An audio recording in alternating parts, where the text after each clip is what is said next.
प्राचीन हस्तिनापुर के राजा शांतनु और रानी सत्यवती के 2 पुत्र थे, चित्रांगद और विचित्रवीर्य। राजा शांतनु का देहांत तब हो गया जब दोनों बालक बहुत छोटे थे, इसलिए उनका पालन पोषण भीष्म पितामह ने किया। समय बीता, चित्रांगद बड़े हुए और उन्हें राज्य सौंपा गया, परंतु एक युद्ध में गंधर्वों से लड़ते हुए उनकी मृत्यु हो गई। अब भीष्म ने छोटे भाई विचित्रवीर्य को राजगद्दी दी और उनके विवाह की चिंता करने लगे। उसी समय काशी देश के राजा की 3 पुत्रियां अंबा, अंबिका और अंबालिका का स्वयंवर आयोजित हुआ। भीष्म अकेले वहां पहुंचे और सब राजाओं को परास्त कर तीनों राजकुमारियों का हरण कर हस्तिनापुर ले आए।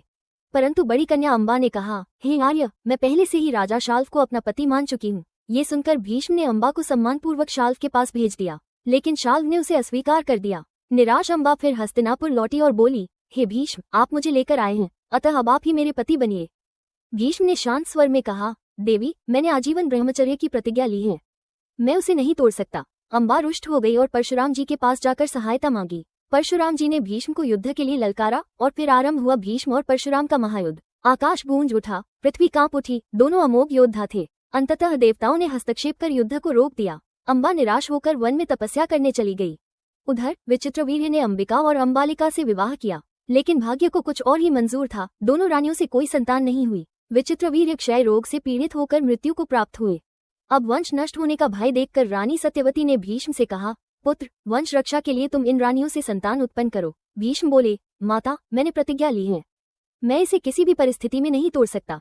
सत्यवती अत्यंत दुखी हुई। तभी उन्हें स्मरण आया उनके पूर्व जन्मे पुत्र वेदव्यास। वेदव्यास तत्काल उनके सामने प्रकट हुए। सत्यवती ने कहा, पुत्र, अपने भाइयों के वंश को बचाने के लिए तुम नियोग विधि से इन रानियों से संतान उत्पन्न करो। वेदव्यास ने कहा, माता, इन्हें कहिए जब वे मेरे सामने से गुजरे तो संकोच न करें। पहले गई अंबिका, उन्होंने वेदव्यास के तेज से डरकर अपनी आंखें बंद कर लीं। फिर गई अंबालिका, वो भय से पीली पड़ गई। वेदव्यास ने कहा, माता, अंबिका के गर्भ से अंधा पुत्र होगा और अंबालिका के गर्भ से पीला रोगग्रस्त पुत्र। सत्यवती ने चाहा कि अंबिका दोबारा जाए, पर उसने अपनी जगह दासी को भेज दिया। दासी निर्भय होकर वेदव्यास के समक्ष गई। वेदव्यास प्रसन्न हुए और बोले, माता, इस दासी के गर्भ से अत्यंत बुद्धिमान, धर्मात्मा और नीतिवान पुत्र उत्पन्न होगा। समय बीतने पर अंबिका से जन्म हुआ धृतराष्ट्र, अंबालिका से पांडु और दासी से विदुर। तीनों ने मिलकर महाभारत के इतिहास में अमर स्थान पाया। एक अंधा राजा, एक धर्मप्रिय बुद्धिमान और एक तपस्वी योद्धा राजा, इन्हीं तीनों से आगे चलकर शुरू हुआ महाभारत का महान युग।